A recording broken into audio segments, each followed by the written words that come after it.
नमस्कार दोस्तों। आज के क्लास में कक्षा 10 विज्ञान के अंतर्गत जीव जनन कैसे करते हैं अध्याय से कुछ महत्वपूर्ण प्रश्नों पर चर्चा करेंगे।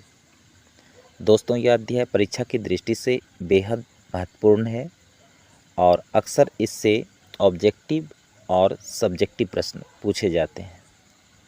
तो आज हम सबसे पहले समझेंगे द्विखंडन और बहुखंडन में अंतर, फिर देखेंगे कि बीजाणु द्वारा जनन से जीव को किस प्रकार लाभ होता है और अंत में जानेंगे कि डीएनए की प्रतिकृति जनन के लिए क्यों आवश्यक है। तो आइए शुरू करते हैं हमारे पहले प्रश्न से। पहला प्रश्न है, द्विखंडन बहुखंडन से किस प्रकार भिन्न है। द्विखंडन बहुखंडन से किस प्रकार भिन्न है। तो द्विखंडन के अंतर्गत जनक कोशिका का केंद्रक दो बराबर भागों में विभाजित होता है। बहुखंडन के अंतर्गत जनक कोशिका का केंद्रक अनेक भागों में विभाजित होता है। यह विभाजन अनुकूल परिस्थितियों में भी संपन्न होता है जब भोजन एवं वातावरण सही हो, लेकिन बहुखंडन विभाजन में यह विभाजन प्रतिकूल परिस्थितियों में भी होता है जब भोजन व वातावरण प्रतिकूल हो। अगर उपलब्ध नहीं हो भोजन और वातावरण, उस समय भी यह बहुखंडन विभाजन संपन्न हो जाता है। तीसरा अंतर है कि एक कोशिका से दो नई संतति कोशिकाएं बनती है और बहुखंडन में एक कोशिका से अनेक नई संतति कोशिका बनती है।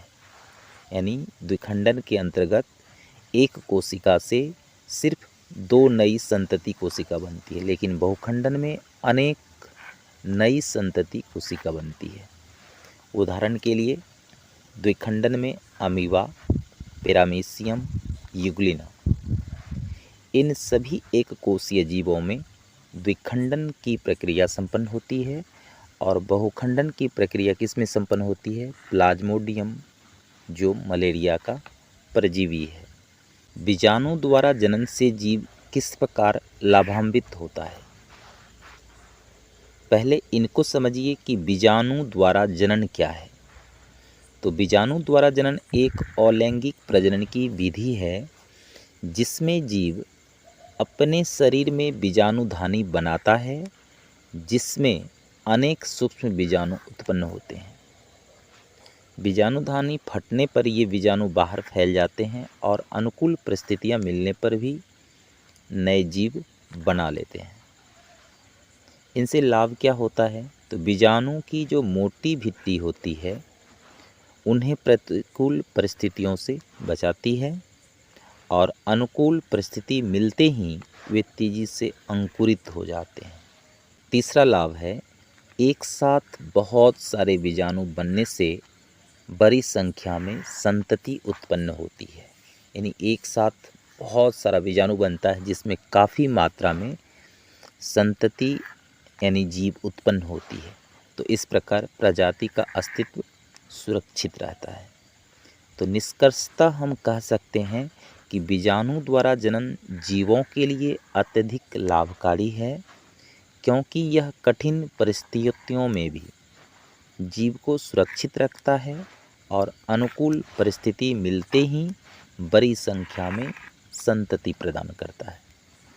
आगे प्रश्न है जो काफ़ी इम्पोर्टेंट है कि कुछ पौधों को उगाने के लिए कायिक प्रवर्धन का उपयोग क्यों किया जाता है। कुछ पौधे जैसे केला, संतरा, गुलाब, चमेली आदि या तो बीज बनाने की क्षमता खो चुके होते हैं या उनमें बीज होते ही नहीं हैं। ठीक है, तो ऐसे पौधों को उगाने के लिए कायिक प्रवर्धन का उपयोग किया जाता है और कह रहा है कि इसका उपयोग क्यों किया जाता है। तो इस विधि से यानी कायिक प्रवर्धन से नए पौधे जनक पौधे के समान बनते हैं। जो कायिक प्रवर्धन से जो जनक पौधे होते हैं उन्हीं के समान दूसरा पौधा का निर्माण हो जाता है, यानी आनुवांशिक रूप से वो क्या होता है, समान होता है। पौधे जल्दी फूल और फल देने लगते हैं कायिक प्रवर्धन के कारण। जिन पौधों में बीज नहीं बनते उन्हें भी आसानी से उगाया जा सकता है और अच्छी गुणवत्ता वाले पौधों को बार बार तैयार किया जा सकता है। तो इस प्रकार हम कह सकते हैं कि कायिक प्रवर्धन से हमें तेज़ी से अच्छे और समान गुणों वाले पौधे प्राप्त होते हैं।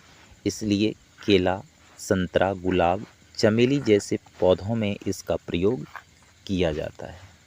अगला प्रश्न है, डीएनए की प्रतिकृति अर्थात कॉपी बनाना जनन के लिए आवश्यक क्यों है? तो जनन की मूल जो प्रक्रिया होती है डीएनए की प्रतिकृति बनाना होता है, यानी कि जनन की मूल प्रक्रिया डीएनए की कॉपी बनाना होता है, उसी को कहते हैं प्रतिकृति। तो कोशिका के केंद्रक में स्थित गुणसूत्रों के डीएनए अणु में भी सभी आनुवांशिक गुणों का संदेश संग्रहित रहता है और यह संदेश जनक से संतति पीढ़ी तक पहुंचता है। और डीएनए में प्रोटीन जो संश्लेषण होता है वह क्या करता है, आवश्यक सूचना उसमें उपस्थित होता है जो जीव की संरचना और गुण निर्धारित करती है।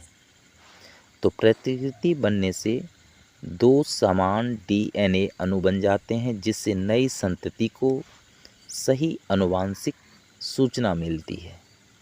इसलिए डीएनए की प्रतिकृति बनाना जनन के लिए आवश्यक है। तो आज के क्लास में बस इतना ही। वीडियो पसंद आए तो लाइक, सब्सक्राइब एंड शेयर ज़रूर करें। धन्यवाद।